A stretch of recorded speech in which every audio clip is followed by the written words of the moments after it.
ಎಲ್ಲ ಭರವಸೆಗಳನ್ನು ಕೂಡ ವಿಶೇಷವಾಗಿ 5 ಗ್ಯಾರಂಟಿಗಳನ್ನ ನಾವು ಸರ್ಕಾರಕ್ಕೆ ಬಂದ ತಕ್ಷಣ ಜಾರಿಗೆ ಕೊಡ್ತೇವೆ ಅಂತ ಹೇಳಿದ್ದು.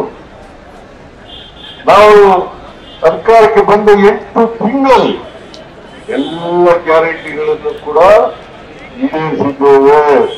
ಕೊಟ್ಟ ಮಾತಂತೆ ನಡ್ಕೊಂಡಿದ್ದೇವೆ. ನಿಮಗೆ ಸುಳ್ಳು ಭರವಸೆಗಳನ್ನ ನಾವು ಕೊಟ್ಟಿರಲಿಲ್ಲ. ಇದೇ ಬಿಜೆಪಿಯವರು ಹೇಳಿದ್ರು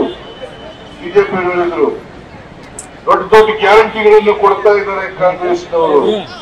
ಅವ್ಯಾವನ್ನು ಕೂಡ ಜಾರಿ ಮಾಡ್ಲಿಕ್ಕೆ ಸಾಧ್ಯ ಇಲ್ಲ. ಒಂದು ವೇಳೆ ಮಾಡಿದ್ರೆ ಕರ್ನಾಟಕದ ಖಜಾನೆ ಖಾಲಿ ಆಗುತ್ತದೆ ಅಂತಕ್ಕಂಥ ಮಾತುಗಳನ್ನ ಹೇಳಿದ್ರು. ಇವತ್ತು 5 ಗ್ಯಾರಂಟಿಗಳನ್ನ ಜಾರಿ ಮಾಡಿ 36,000 ಕೋಟಿ ರೂಪಾಯಿಗಳನ್ನ 36,000 ಕೋಟಿ ರೂಪಾಯಿಗಳನ್ನ ಖರ್ಚು ಮಾಡಿದ್ವಿ. ಮುಂದಿನ ವರ್ಷಕ್ಕೆ ಅಂದ್ರೆ 24-25ಕ್ಕೆ 52,009 ಕೋಟಿ ರೂಪಾಯಿಗಳನ್ನ ಇಟ್ಟಿದ್ದೇನೆ. ಬಿಜೆಪಿಯವರು ಹೇಳ್ತಾರೆ ಈ ಚುನಾವಣೆ ಆದ್ಮೇಲೆ ಈ ಗ್ಯಾರಂಟಿಗಳನ್ನ ನಿಲ್ಲಿಸ್ಬಿಡ್ತಾರೆ.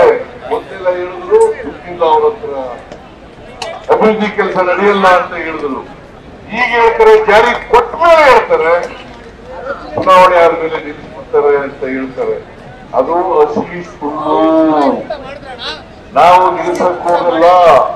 ನಿಮ್ಗೆ ಏನ್ ಗ್ಯಾರಂಟಿಗಳನ್ನ ಕೊಟ್ಟಿದ್ದೀವಿ ಆ ಎಲ್ಲ ಗ್ಯಾರಂಟಿಗಳನ್ನ ನಮ್ಗೇನು 5 ವರ್ಷ ಅಧಿಕಾರ ಮಾಡಲಿಕ್ಕೆ ಅವಕಾಶ ಕಲ್ಪಿಸಿಕೊಂಡಿದ್ದೀವಿ.